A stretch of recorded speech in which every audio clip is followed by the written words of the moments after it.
This native rice recipe I'm about to teach you is one you have to thank me for, because this recipe has been a bestseller in my restaurant since we started till date. Without wasting any more time, let's get cooking.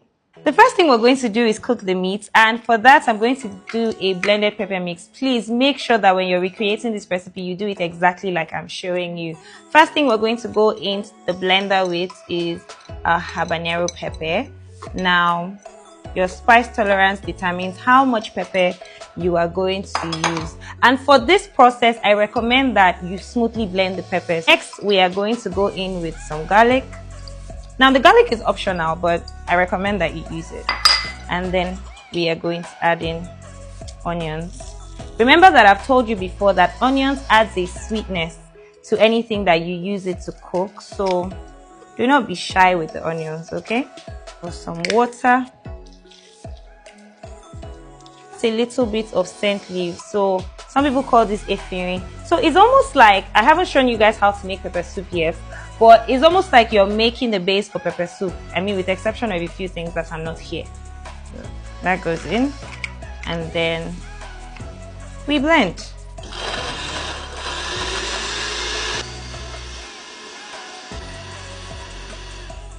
And we're done. You see the consistency of the pepper?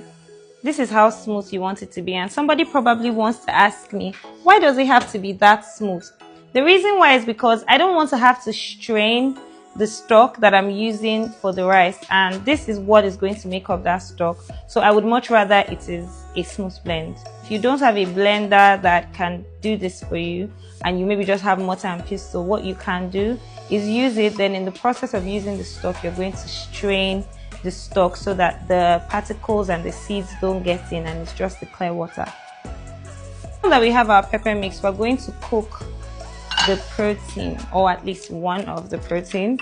I have goat meat here. Please, you guys don't come for me. You can also use beef, but I prefer to use goat meat. And this is male goat. This has been cut into asun size, so it's cut into really tiny pieces, because this is going to be going into the rice as well. Okay, so the next thing we're going to add is our pepper mix. With my pepper mix in, my seasoning of choice for today is my Juno Asun flavored seasoning cubes. You can also use the Juno pepper chicken if that is what you have. So you want to make sure that you season your stock really well. Now, this process I'm showing you to season this meat, you can also do that for your beef if that's what you're using, or your cow leg, or your chicken. I'm going to give this a stir. I'm going to go in with pepper soup spice. If you guys need that recipe, let me know in the comment section. I know I'm still owing you the soya pepper video, but maybe I'll just make a video for spices one day.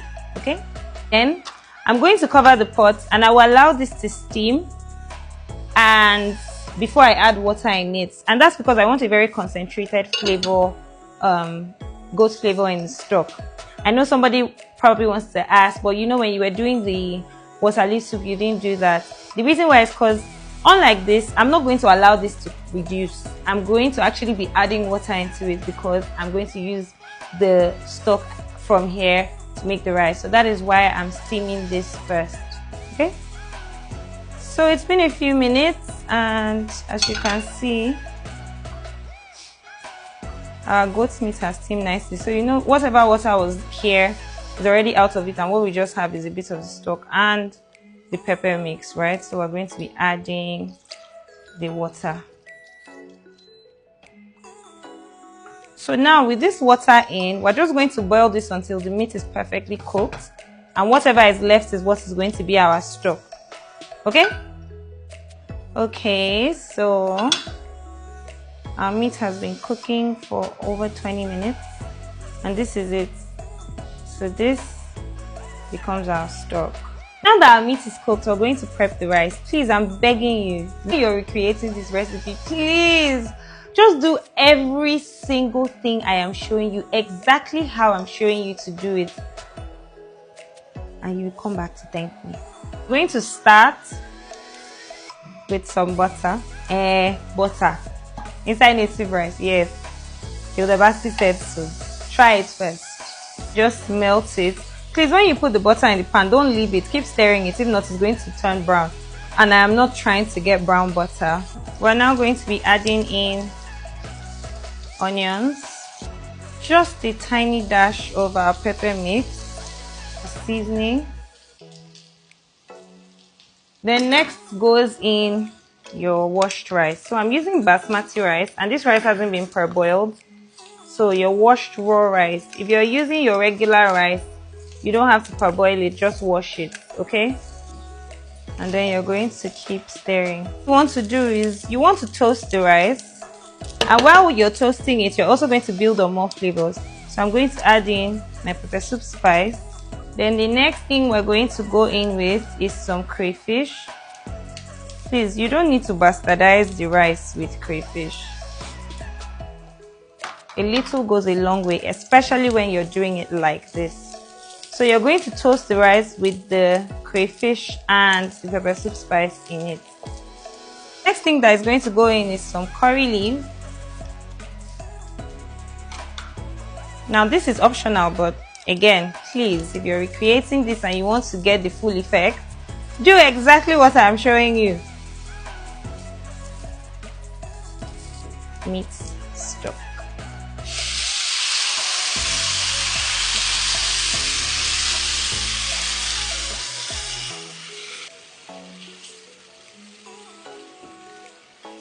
Cover the pot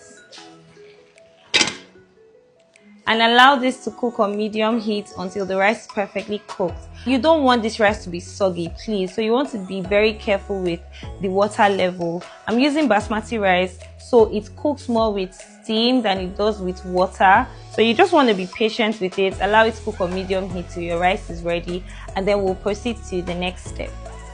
I'm going to be roughly blending a combination of bawa, tatashe, that's cayenne pepper and chili pepper, and we're also going to be putting onions in and a little bit of garlic.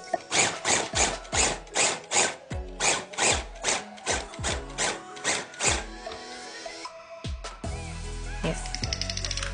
So come to me. So this is what we want to have with this, okay? It's been about 15 minutes. We're going to check on the rice. Let's see if we like what we have.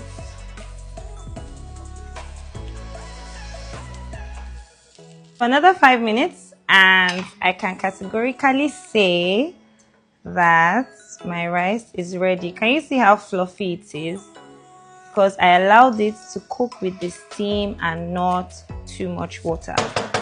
The reason why it's important for you to make your rice like this is because this creates a very flavorful base. If you taste this rice as it is, it already tastes really nice, right? So we are pretty much just elevating it by doing what we're about to do now. So this already allows you a very good base. Now, for those of us that sell food or you are having an event, you can make this base down and then you can continue the process step by step. So even when you're making this in a very large quantity, this recipe is very large quantity friendly because you can make the base first and then you can fry the rest of it in batches. Okay, so those are some of the many reasons why I think that this particular recipe works. Aside the fact that I believe it's the most delicious native rice you would have ever tasted, I genuinely think that this is a very beautiful hack for food vendors, mummies, wives. You can make this base, store it in the fridge, and then you just feels like you're making fresh rice every single day. Okay, so in a fresh pot, you're going to add in your red oil. Now, the quality of oil that you use actually goes a long way in ensuring that your native rice, porridge, soup comes out good. And I can tell you that this particular oil, it doesn't congeal over time. It's really good quality oil. It's just a bit more expensive. You want to let this get hot. You're not bleaching the oil. You just want it to be hot enough so that it doesn't have that, I don't know the word for it, that palm oil usually has. This doesn't typically have that, but if you even let it get hot, you get a better outcome from it. Okay, so remember the goat meat that we boiled earlier? We're going to fry it in this oil.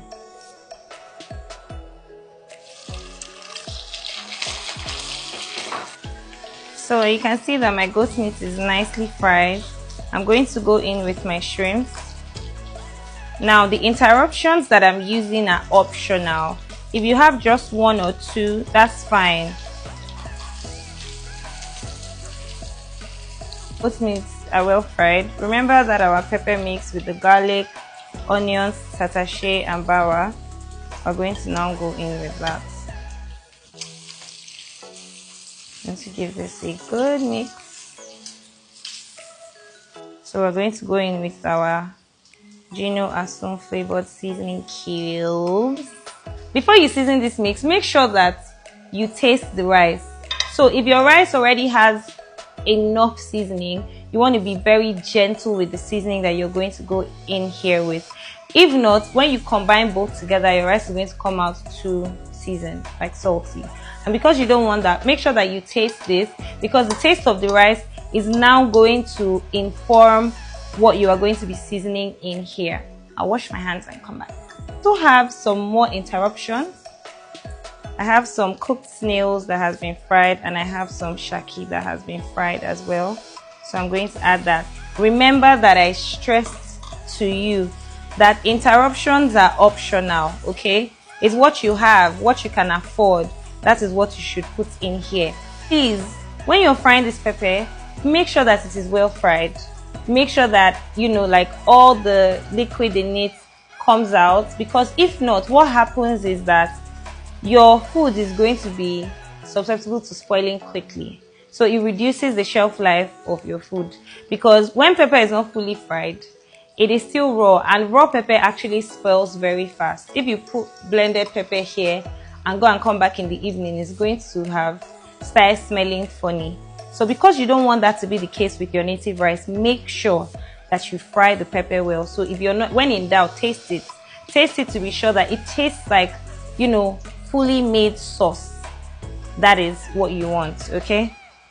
So those of us that are probably wondering, another question of how will I know when my pepper mix is ready? Can you see the way the oil is floating on the top? This is one way, or another way to know that your pepper is ready, okay?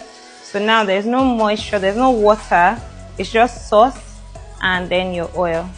So at this point, I'm now going to add in my rice. It goes. I'm going to increase my heat to medium. I'll add in my scent leaf. I'll also add a bit of curry leaf. And then we are going to stir.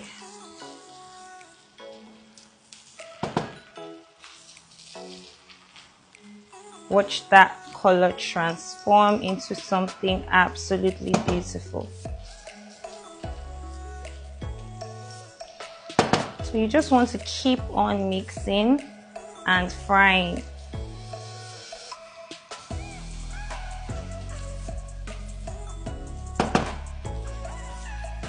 Okay. This recipe that I'm teaching you, even your children are saying, "Mommy, I don't like rice," they will be asking for more. When they ask you, tell them, Hilda Bassi told me to make it like this. Make it for your mom, make it for your mother-in-law, make it for your friends. Do you see why I told you that you thank me for this recipe? I mean, tell me why this is not the best seller in my restaurant.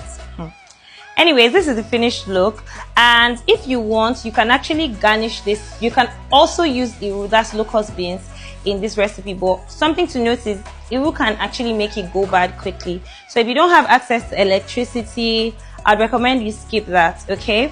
Now, if you have any questions, let me know in the comment section. If there's anything you want me to show you how to make, feel free to ask me in the comment section. You know how we do it. And if you want to learn over 170 amazing recipes, then you want to click on the link in my bio to register for my ongoing Christmas menu online cooking class. I just extended registration by 4 days. So if you haven't registered and you want to learn, feel free. You know what to do. Let me know. Was this helpful?